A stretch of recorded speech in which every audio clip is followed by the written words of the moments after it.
Maraming salamat at binayayaan mo na naman ako ng dagdag na araw sa aking buhay. Ipinagkaloob mong sikatan akong muli ng araw upang patuloy kang mapaglingkuran sa aking mumunting paraan. Maraming salamat aking Panginoong Diyos sa mga nilikha mong nakapagbibigay tuwa sa akin.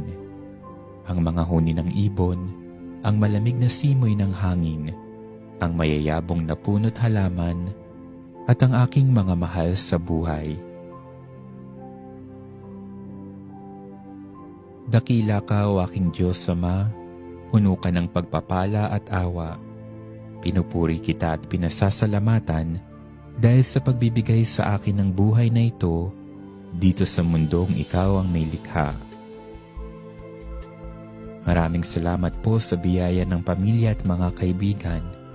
Sa tuwing inaalala ko sila, napupuno ako ng kagalakan.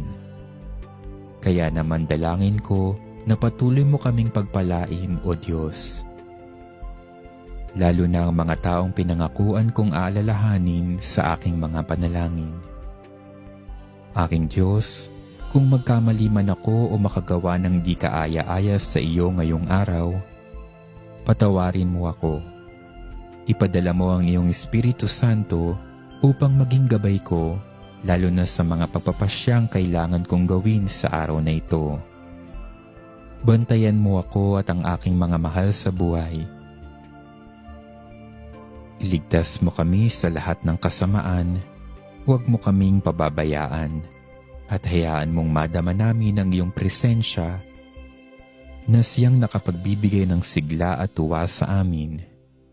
Ang lahat ng ito ay buong tiwala kong hinihiling sa pamamagitan ni Kristo ang aming Panginoon at Diyos. Amen.